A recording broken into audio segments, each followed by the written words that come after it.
I just watched Army of Darkness from 1992, directed by Sam Raimi, the figurehead, how would you call it, the trailblazer of the 1980s horror and Sure. the classics that he made in the 80s, specifically Evil Dead 1 and Evil Dead 2 from 1987. And this is the sequel to Evil Dead 2. Yes, indeed. We were about to talk about Evil Dead 2, but I didn't really want to talk about it because I felt like people have already talked about it so much. It's such a famous movie and such a big movie in the horror world. It's considered like one of the greatest horror movies of all time. And I can see that. Rightfully so, yeah. I think it's one of the great American horror movies of all time. It's one of my favorites. Yeah. That was good. It's a masterpiece. It's for sure. amazing. It was kind of it's the one I saw really early. Because I was always obsessed with Sam Raimi from like Spider-Man. Mm-hmm. And like I saw Drag Me to Hell at a young age. And then going backtracking to the Evil Dead films, those really inspired me when I was quite young. So I'm happy to talk about this movie. I really am a huge fan.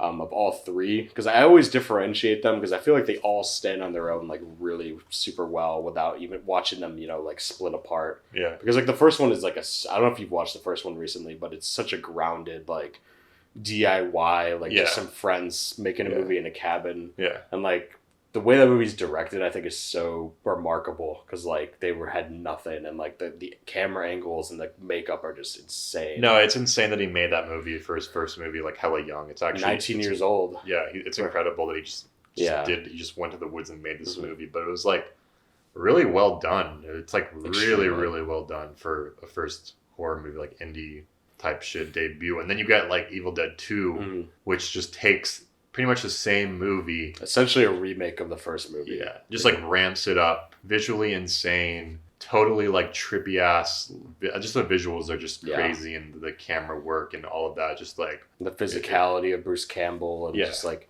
kind of stripped down to literally just manic comedic, horror at its truest form. And, like the effects are incredible. And I can't say enough good about Evil Dead 2, honestly. It's one of my favorite movies, period. Yeah, it's Army of Darkness, I feel like, is maybe the most, divisive of that trilogy, I guess. Yeah. Because it kind of detours into more comedic and, like, fantastical territory. He definitely, like, of the time, it was his biggest budget film. And I think it's the movie that springboarded him to direct movies like Spider-Man and, like, I don't know, like Oz the Great and Powerful, just, like, bigger budget filmmaking.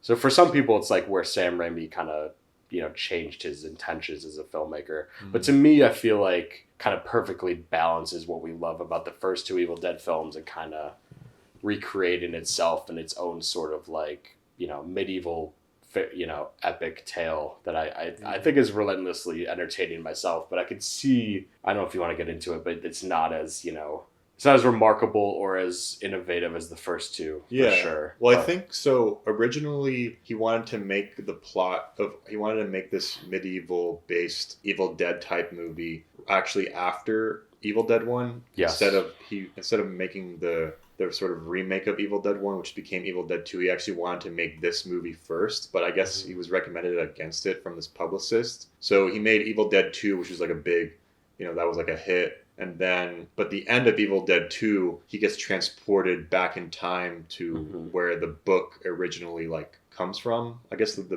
book of the Evil Dead. The Book of the Dead. The Book of the Dead. He gets transported back to 1300 AD. And that's how Evil Dead 2 ends.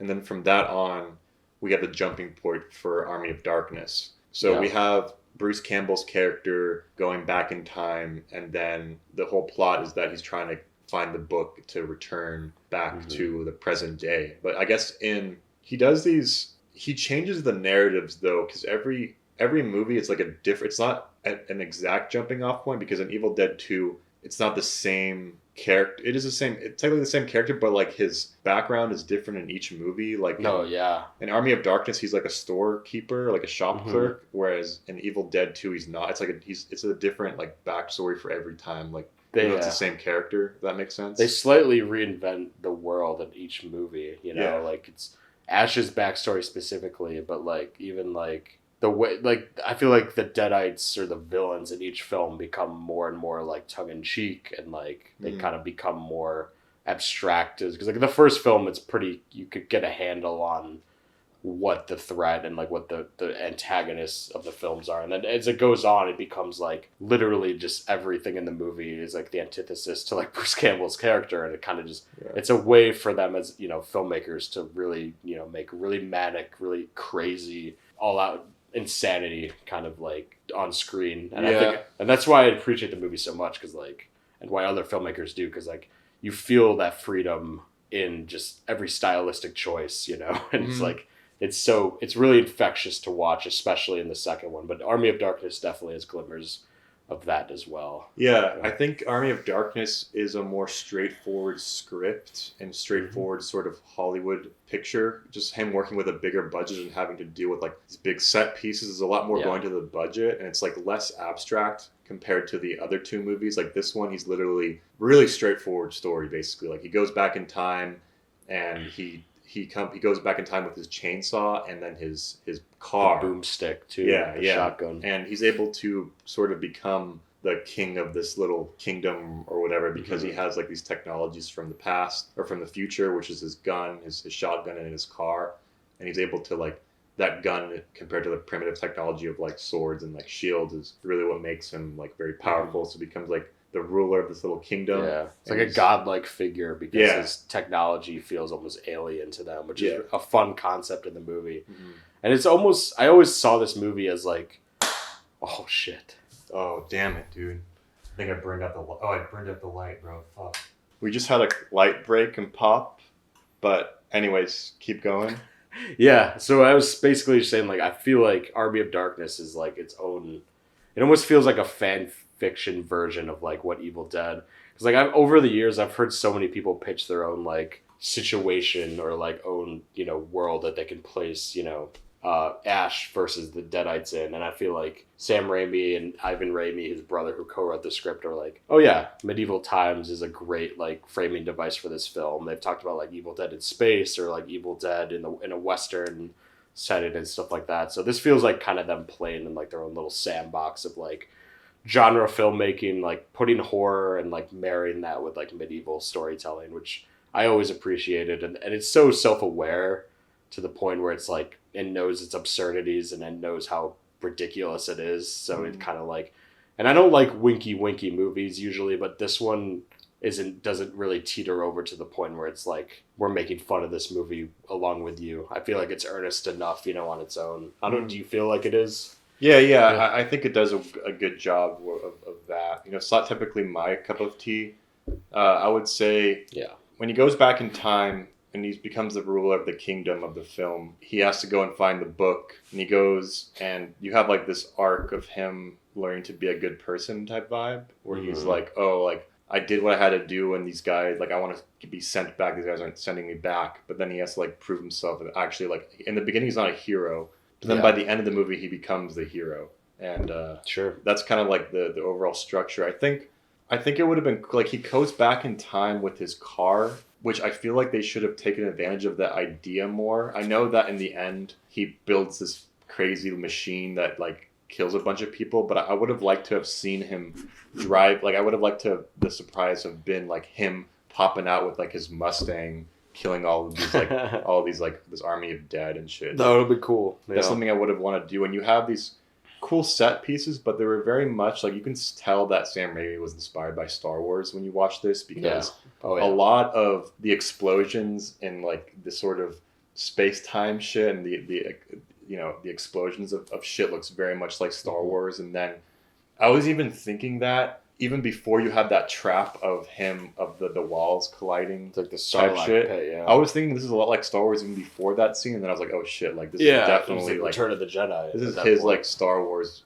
This is like his Star Wars type shit, which is cool. I mean, he loves Star Wars. I'm sure he grew up on it and he loves it, and can't blame him for that. But I felt like it was just a little bit more. It was a little Hollywood. I would just say that. That's maybe like my gripe with it. It wasn't super surprising. Obviously, it's like well made, and I guess the fans love it. You love it. That was just kind of my thing. It wasn't as surprising to me. I think it's funny though, the sort of the romance that's involved in this. How he has like these sort of like little sex slaves and shit, and then he's just like, give me some sugar, baby. Some sugar, baby. And then I love the ending too. Tales of the King, baby. I love the end when he goes back to the store. Amazing. And he has to like fight in the store, and everyone at first thinks he's a loser, but then he becomes like the man in the end. And then he kisses that girl. That was a great ending. I'm not gonna lie. It is really, a great ending. And you get the Sam Raimi cameo too. Mm-hmm. Which you always have to have a Raimi cameo. Yeah. I feel like, I mean, you said Star Wars even, like, I feel like this movie also took, like, traditional, like, hero's journey structure, you know, like this kind of fish out of water and, like, learning to become, like, selfless to, like, this group of people, which is, like, even, like, it's, like, the second Mad Max movie. It's, like, and, like, other classic, you know, action movies from the 70s and 80s. And he was definitely, like, this is definitely the most, like, him pulling from other movies of all the Evil Dead movies, you know, being inspired by Star Wars and all this other stuff. So I get that, you know, it's definitely the least original and the least, you know, it doesn't get my juices flowing like Evil Dead 2, but it's just, I think it's just one of the most entertaining movies in that, you know. Yeah, it's easy to watch. It's just so easy to watch, and I've shown that movie to plenty of people that just had a blast watching it. So I think it's just it's like my pure love for Sam Raimi, you know, that just the fact that he can make something like that, I just really appreciate. So yeah, and also I think it's not my cup of tea necessarily because, and this is just my opinion, like my tastes. People love medieval movies. People love like Game of Thrones type shit. I'm not the biggest fan of period pieces from like medieval times. I'm not like a big fan of like sword and sandal and shield type shit, and maybe that's why also I didn't really like it. I love Evil Dead, like what I said about like even in Army of Darkness. I really like when he's in the present day a lot, when he goes back in time, and that type of vibe. I'm not like super into those sort of costume. I get that. No, that makes total sense. And I think Evil Dead 2, why it thrives so much, because it doesn't, you don't even think about what time it's taking place in at all, or any like micro, you know, macro aspects of like the world that he inhabits or anything like that. It's literally just about the cabin and like Ash and what's surrounding him. It's so perfectly contained. And the film, and you're just so enthralled by the filmmaking in the second one that you don't even think. And like that's the thing about Army of Darkness is like you start to question a lot of the world and the rules and everything. So I could see where that falters. You know, it kind of takes you out of the illusion that Evil Dead 2 puts you in. Yeah. And I think he's less powerful in the first two movies too, which really gives it more of a dramatic. Like he's so scared in the first two movies. He just gets his ass like absolutely handed to him in the first two movies, and then I think in this one he's like almost a little too powerful, and he's like really, but also I guess it makes sense because he's just like so proud in the Army of Darkness because he's just like he's like Hercules or something, you know. He's like, it's that archetypal hero. Yeah, but it's like also making fun of that too, which is what I like. I like kind of like that machismo character being like deconstructed, and having Bruce Campbell do it, I just think is genius. So yeah, it's definitely the one I could see boiling down to personal preference, but I'm like, of the trilogy, I've not met a single person who doesn't love Evil Dead 2. Like, there's so many people I showed that to in college that like it became like one of their favorite movies of all time. And like watching that, like if you're like high or a few beers and it's like deep, was so fun. I will say, dude, Sam Raimi's movies, like those three movies, they're like under 90 minutes each. I know, it's astounding. They're all, I believe they're 80, like at least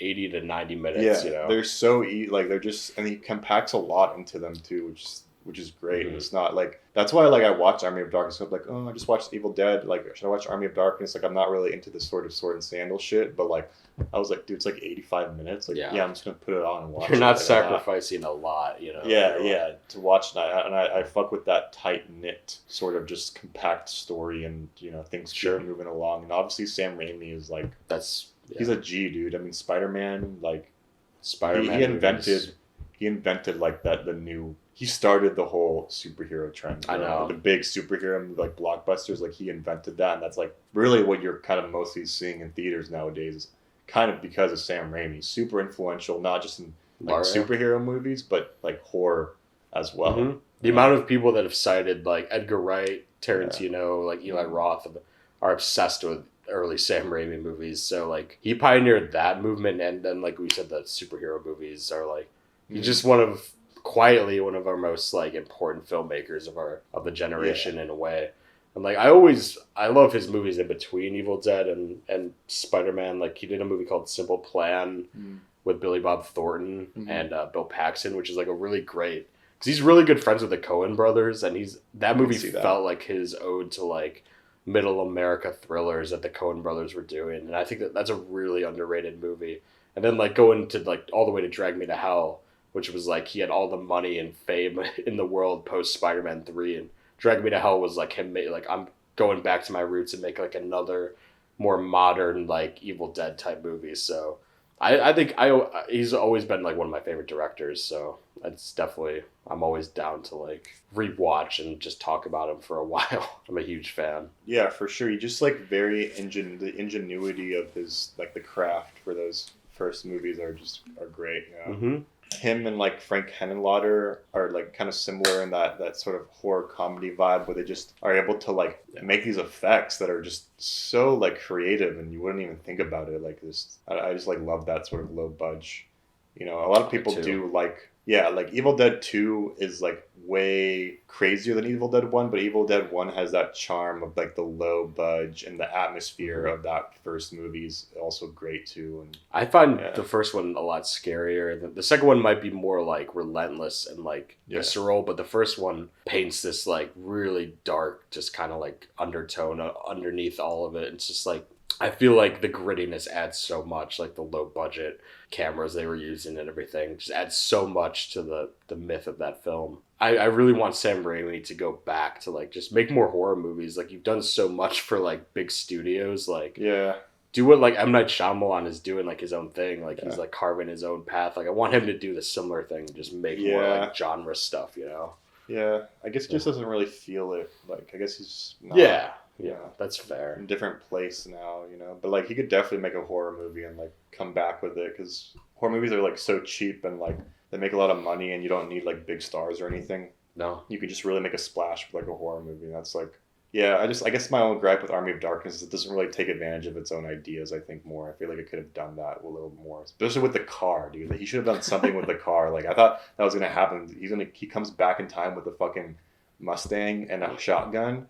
I thought he was going to come out and, like, fucking shoot all of them and, like, ram them with his car and shit. Like, that sort of mixing of the modern and the past. But instead, he kind of just stays with the past. It's a sword fighting aspect, Mm-hmm. No, I understand that. Yeah, and also there's this kind of like jump in belief that he's able to craft all of these mechanisms from nothing. Like it's like a store clerk that goes back in time and he's able to create like this huge machine and like create bullets and stuff. That's kind of like they should have explained that a little bit more, because I was thinking like he's only going to have a certain amount of bullets when he goes back in time, right? And that's never really he crafts his own. That's never really cleared up a little. That could have been, I don't know. To me, it's like it goes back to just like the satirical part of like he's this all-American like hoity-toity character, and like he could create bullets and like just craft any sort of like weapon. I know he becomes like a bit of a overpowered, you know. Yeah, and it's never actually. Yeah, and the thing is, like, here's one other thing that I thought about was when he goes back in time, his life is obviously better in this world. He has like everyone worshiping him. He has all these women in his life, and then when he's in the real world, in the present time, he's like a loser. Yeah, which is an interesting play on things. Like, why would you want to go? Like, there's never that sort of realization that maybe he does want to go back in time, but there's something that maybe he does want to stay there, but maybe there's something that convinces him to go back. That he has to go back. That's never really like explored. But then when he does go back, he's a loser. But then he saves the whole story because the demons come out, that would have been cool if Sam Raimi made a like sort of more of a contemporary Evil Dead movie, like sort of like a Dawn of the Dead, where like the evil is in this like store or like in a contemporary modern environment. I mean, that's basically what the show is. You know, they made a show spin-off for Ash vs. Evil Dead, which is quite good. It's definitely not as good as the movies, but it's a fun. If you love the world and the character of Ash, then it's definitely fulfills a lot of what you were desiring after Army of Darkness. I'm not a huge fan of the remake films, really. So Evil Dead Rise was not very good. Evil Dead Rise felt like a very cheapened version of what like the original Evil Dead movies were, and I just don't like the fact that they're strapping the name on, because like it doesn't really, to me it's synonymous with Raimi and Campbell. So I really don't love the remakes of these movies. I feel like they're not true to the intentions that Campbell and Raimi had when they were first making them. Like, it's too much studio gloss type shit, dude. It's like this sort of like high budget. I didn't see their Evil Dead remake from like whatever 2013. I know it was like made a lot of money, but I did see Evil Dead Rise, and I was obviously all the gore stuff is there, but they have so much money behind it, and the whole I don't know. I didn't really like Evil Dead Rise. I thought it was pretty boring. Not a huge fan. Yeah. I just like, I don't like the trend of horror remakes in general because like I just invent new stories or like these continuations of these franchises. I know that's a tangent for another time, but specifically Evil Dead, like I'm not a huge fan of what they're doing because they're so self-serious and so like they don't have that 80s, you know, sleaze or charm, which obviously doesn't translate to modern day filmmaking that well, but to me and like other Evil Dead fans would be happier with that than like a very safe kind of neutered version of the original just with a lot of gore. It just doesn't have the same, you know, filmmaking style that we all love with the originals. Yeah, I mean, they know that people are going to see them and like they're going to make money. Like that's why they did it and shit. Yeah. But I mean, it wasn't like, I don't know. The thing about it is that they have these big names and they know people are going to see it, but they don't take any risks, like anything new. Even though, like, even if they did take risks and it didn't work out, like, still they're going to get their money back and shit. But I don't. They don't take risks. It's just such a high, like the guy who made it, like I'm sure he's a craft, like he's good with his craft. Sure. He's just sort of like a hired hand, like, oh yeah, I'll do Evil Dead movie and just make this what the studio wants, and they'll just get an average script. And that's the thing, like the studio interfere. Like the original ones were produced by Dilo De Laurentiis, you know, like that was the producer behind Army of Darkness and Evil Dead 2, and now it's like, I don't know, like I think it's like New Line or something is like producing them, something like that. And it's like it's not the same. You know, you can't really produce that sort of like spontaneity and like out of a canon style filmmaking where it's just so visceral and risk taking. You know, you can't do that really with trying to recapture the magic. So I'm just not in favor of any of those remakes. So that's really that's what I had to say about that. That's Army of Darkness, Medium Cool, Cinebums collab. Check out the Cinebums. Yeah, subscribe to the Cinebums podcast on Apple Podcasts, Spotify, YouTube, or just follow our Instagram page at Cinebums Podcast. Thanks for having me back on. It was fun. The fans are going to love this one.